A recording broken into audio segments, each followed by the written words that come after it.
What's up, everyone? Tyler here, back with another video, and today we're doing something a little bit different.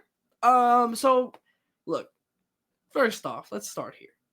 If you are not subscribed on the website, it's free, nocapspacewb.com. Let me show you. Let's look, right? This is just a taste of everything that we have going on here. But today we are going to look at Rashard's new mock draft and break down the first round. The first round is free to everyone. You can find it in the link in the description below. You can find it here on this video. Second and third rounds, exclusive for our paid tier, our ball knowers tier. You can get a free trial right now on our nocapspacewb.com website to get a taste of not only the full mock draft, but also all the paid content going on our website. Again, this has been a really fun new venture for us, and there's been a ton of stuff that we've been pumping out. And already more stuff in the works to go look at. But let's talk about this first round of Rashard's mock draft. I mean, look, this is 4.0. Obviously, the biggest difference is now where the Washington Mystics sit in this draft. Obviously, the big trading Ariel Atkins for number 3 in this draft from Chicago. So now, obviously, this is purely drafting. So technically speaking, we're not mocking a Washington trade for Paige Bueckers. We're not doing that. Not here. Could it happen? Absolutely. If it does happen, you know where to come and hear about it. But for this, we are looking at how the Washington Mystics can use their newfound treasure trove of draft picks to see what they can make happen in terms of a rebuild. And it seems like they are on the right mindset, understanding that this is a multi-year build. This is not you're drafting everyone and you're hoping to win by next year type thing. That is not the vibes that are being given off, and I think that is correct. So love to hear that from Washington. But let's talk. Pick number 1. Come on. It's Paige Bueckers. Olivia Miles has done fantastic this season. You cannot take anything at all away from Olivia Miles. But Paige Bueckers, to me, is still, pretty clearly, the number 1 prospect in this draft. And ultimately, it comes down to, does she want to go to Dallas? There's been a lot of smoke about the idea that she might not want to. And so that's kind of what it comes down to. But ultimately, right now, Dallas has done a great job of making itself a better destination than it was. And if you're Paige, again, from when the draft lottery happened to now, they are a better team, which is what you are asking for. To read what Shard said here, at 6 feet tall, Bueckers is delivering an outstanding season, 18.7 points, 4.4 rebounds, 4.8 assists, efficient 53.3% and 41% from 3. Pairing her with Arike Ogunbowale can form one of the league's most electrifying backcourts, creating constant matchup problems for opponents. Obviously, there is still the eligibility aspect here of technically Paige could return, but every indication is that, and she said it herself, is that she is leaving. I think that is the exciting prospect here, right? Is the fact that you compare Paige Bueckers with Arike Ogunbowale. Arike has kind of played a little bit of combo guard, has brought the ball up some, but ultimately to me, she's still a 2, right? And we've seen, we know what the dialogue has been about Paige Bueckers and wanting to see and her kind of leaning more towards facilitating as opposed to being that dominant scorer. Now, obviously, she does the scoring and everything too, but that's not like her nature, right? And so the idea of pairing her next to Arike and having her play point guard in that way is very exciting if you're Dallas. And I agree with Shard here that this could be a super, super fun pairing that can be very successful in the WNBA as well. So, again, Paige at 1, can't knock it. You can't knock it. Can't knock this either. Olivia Miles. Look, the Seattle has several ways they can go with this pick. They've added Lexi Brown. They have added Katie Lou Samuelson recently, providing some more shooting around this team. Jordan Horston, if you haven't heard, is going to be out for the season from all indications after suffering a knee injury. at Athletes Unlimited. You bring back your entire core outside of Jewel Lloyd, obviously, but Skylar Diggins-Smith, Nneka Ogwumike, Gabby Williams, Ezzy Mabagor. The idea of adding Olivia Miles to this might just be too much to pass up. I mean, the way that her three-point shot has elevated, truly the only way that I see it and can compare it to is to Jackie Young that we've seen over multiple years, really, in Las Vegas, right? And the idea of putting Olivia Miles next to Ezzy Mabagor for the future, and currently right now with Skylar Diggins-Smith is like, I don't know if you could think of truly a better vet for Olivia Miles to immediately walk into from a situational standpoint. Obviously, the Notre Dame connection, they already have a built-in relationship, but everything that you've seen from Olivia this season has been, I mean, the fact that we're even having any sort of, frankly, I mean, reasonable, even though, like I said, I would have Paige at number one, but like, I don't think it's unreasonable to have asked the question of Olivia Miles at one, and the fact that we're able to have that dialogue speaks very largely to the improvement of Olivia Miles this season. And again, the idea of Miles being the point guard of the future for Seattle might just be too much to pass up on, and I think rightfully so. Again, I think also a big part is Olivia has shown up against big teams. I know this is a point that Andrew has made several times over the course of the season, but Olivia Miles has shown up now, and that was kind of a knock on her at times early on in her career, but like the two biggest knocks she's answered: the 3-point shooting and showing up in those bigger games. And so, I mean, it's hard to poke many negatives into Seattle picking Olivia Miles. I can't think of any. I mean, she's phenomenal. Moving on. This is where we start the Washington Mystics treasure chest of picks, right? 3, 4, and 6. First off, Sonia Citron. Love it. No notes on this. I mean, look, if you've been following along, you know my thoughts on Chicago trading this pick and not picking Sonia. But now it's Washington's, and I think Sonia is the perfect player to get in and just help build your foundation. Again, this is not going to be a 1 year turnaround, and they're not expecting that. I mean, the performance that we just saw from NC State in that NC State game, obviously a loss, but what Sonia was doing, I mean, obviously the shot to send it to double OT or to the initial overtime. But I mean, goodness, the performance that she had, there was one drive where she hesitated and got all the way to the rim. The defense was there. The 3-point shooting was there.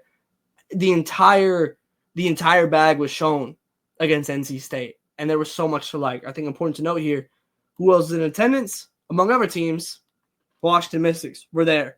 And you got to see that firsthand. And we were kind of talking about this in the chat. And I think Andrew also mentioned it in 5 Out. But like Ariel Atkins and Sonia Citron are kind of a similar build of player. I mean, like that's kind of the comp right now for Sonia. And to be able to replace Ariel with essentially a younger Ariel feels very good. And I mean, it kind of speaks for itself from the shooting perspective and everything, and helps spread the floor with the players that you already have in there as well with Aaliyah Edwards and Shakira Austin. Look, Dominique Malonga is a player that if you are going in with the mindset of I'm going to take our time with a rebuild, Dominique Malonga is the player for you. I mean, 6'6", can drive off the perimeter, can defend. Like she's very young. Remember, the rules for coming from overseas are not the same from the rules in college here in the United States.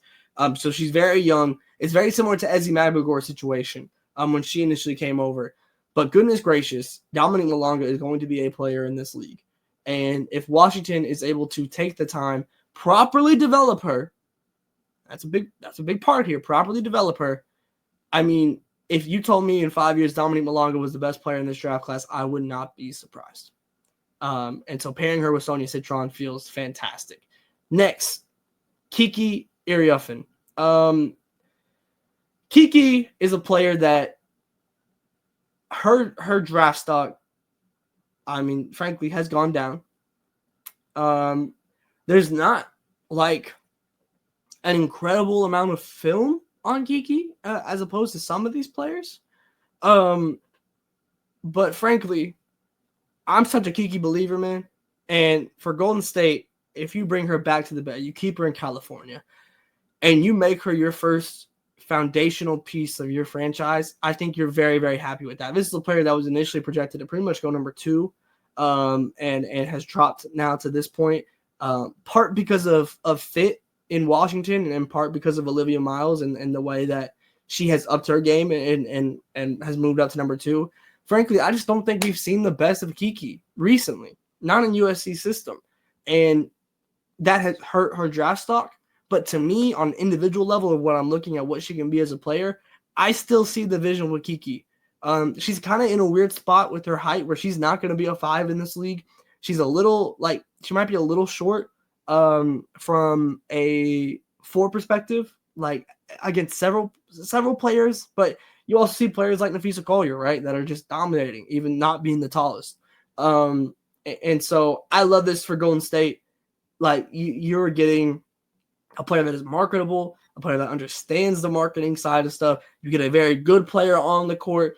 To me, there's so much room for growth still with Kiki's game. I look at the 3-point shooting. I look at the ball handling to potentially kind of maybe space her game out just a little bit further and just provide a little bit more variety in what she can do. And I think if you've been watching, you see the flashes for it. We just haven't really seen it come to fruition here at USC. But from an NBA or WNBA perspective, it's all there. It's all the pieces of a big in a bigs run league that can be phenomenal, can be an all-star caliber player. So I love this for Golden State. I think it's a very, very solid pick. This is a fun one to me. Aziaha James. Look, we just saw what Aziaha James can do if you watch the Notre Dame game. An absolute bucket. When you look at the other picks, right, for Washington, you think of your core.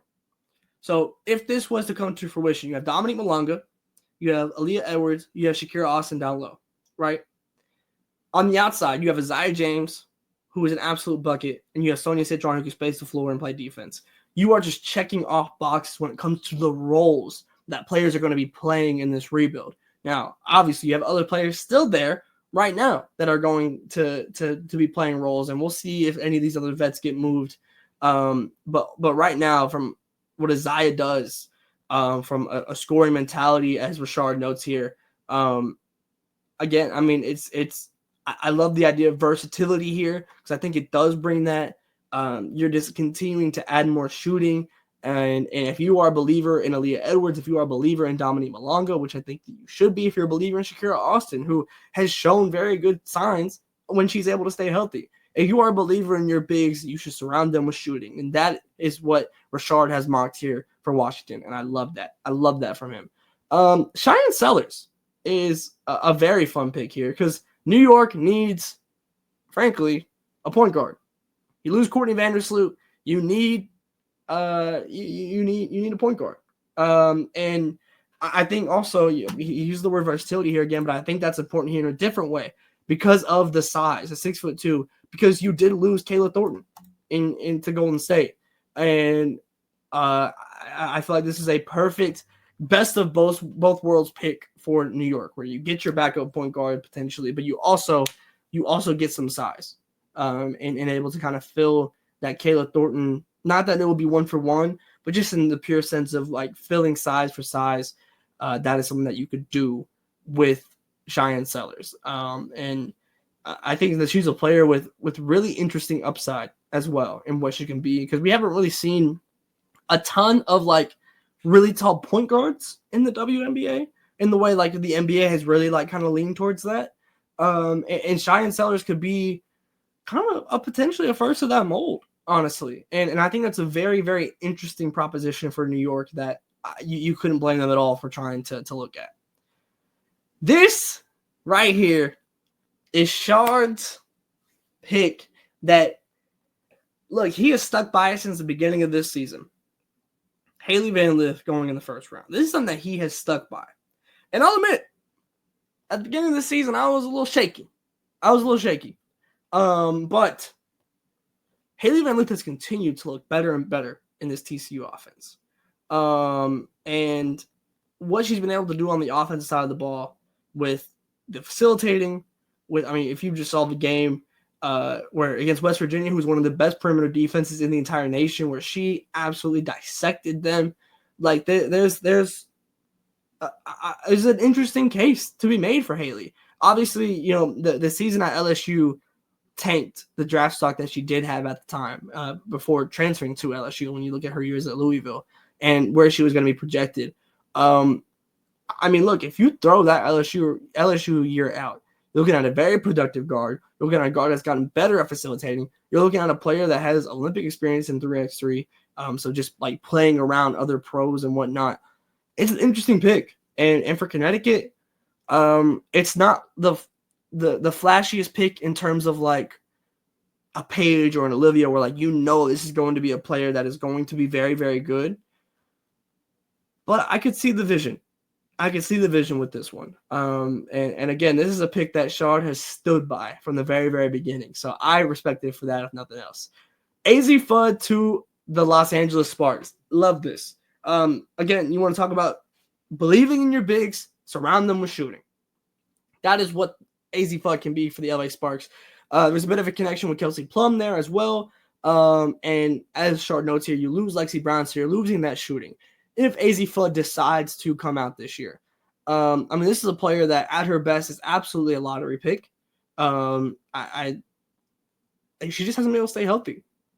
And if you're LA and you're still kind of riding the fence between rebuilding and like wanting to contend, Azzi is a very interesting pick in the sense of it's kind of a flyer, but at the same time, like you're not like in the deep waters if you lose, like if Azzi doesn't pan out, because you have the vets. But if she does pan out, you might be looking at the steal of the draft, right? So I think it's a perfect balance pick for LA of a player that I feel can immediately contribute, even if it's just helping coming in and space the floor. But it's also a pick that can be a long-term piece alongside Cameron Brink and Rakia Jackson. And so I like this pick a lot for the Sparks. Chicago Sky, Te-Hina Paopao. Again, really the theme of this is if you believe in your bigs, surround them with shooting. And that is for no team truer than the Chicago Sky. They've done some of that through the offseason already. But I think drafting is going to mirror that. And that is what you see here with Te-Hina Paopao going to Chicago. And I like that as well. Shard is... I can rock with this. Shardy. Again, this is more than likely you're looking at a 1 or 2 year span with Courtney Vandersloot in Chicago. I don't know if Te-Hina Paopao is your point guard of the future, but certainly a player that can play point guard, even if sparing minutes. The shooting speaks for itself, right? 40.5%.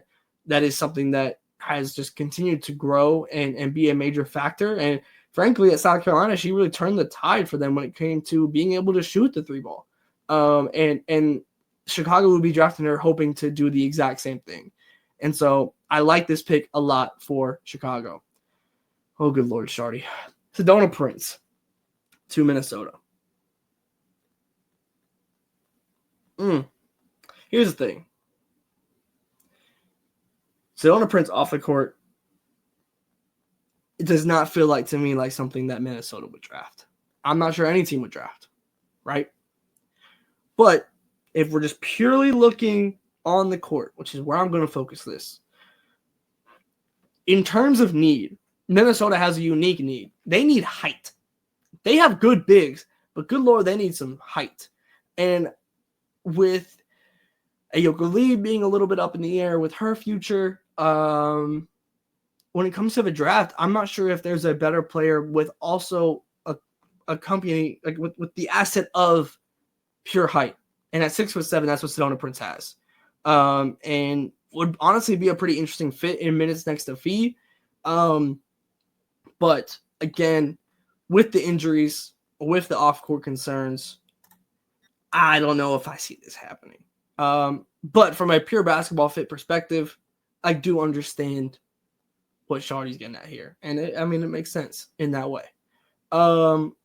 Lastly, Aneesa Morrow to Dallas. I like this a lot. I think the idea of Aneesa Morrow and Paige Bueckers on the same team is very exciting. Like, very, very exciting. Look, one thing that I believe it was Andrew that mentioned it. And I'll pair it with some of my own observations as well. But with Aneesa Morrow, she's as long as Napheesa Collier is. And there's been a lot of reasonable discussion about where does Aneesa fit in the WNBA from a positional standpoint. At 6'1", not a ton of floor spacing, but where does she fit? And the idea of putting her in the physical athletic mold of feet is a very interesting one to me. And I got to watch Aneesa Morrow in Austin, Texas, when LSU would lose to Texas, but I don't know. I mean, truly, from a rebounding motor, the only player you can compare it to is Angel Reese. She works her ass off. And there's a lot of things you can mold from a bag perspective on the offensive end that is very enticing. And I think, frankly, there's a very real case where she will go higher if the trades had not happened, right? And I had this thing. I don't know if there's teams that really fit Aneesa prior to Dallas here, like in this kind of back half of the draft.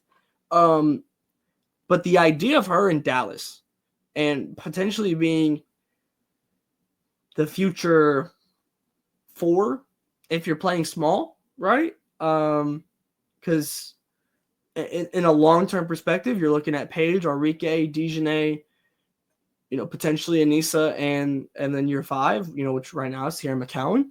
Obviously, Melissa Smith is there right now in that kind of 4 position. But I think that this is a pick that Dallas would be very happy with, and I like it a lot from that perspective. And it just seems like a player to me that Kurt Miller would really enjoy. And just from, again, the motor that she has is absolutely ridiculous. And frankly, it's different. It's not a one-to-one comp with Angel Reese by any means, but we've seen how much a motor can do in this league. And it's more than just motor from Angel Reese, and I don't want it to just like kind of devolve down to that. But her motor is elite, and Aneesa Morrow shares that similar elite motor. And I think when you look at the success that Angel has, it's not hard to make the case for Aneesa, even though it's not as clear as to where she might slot in.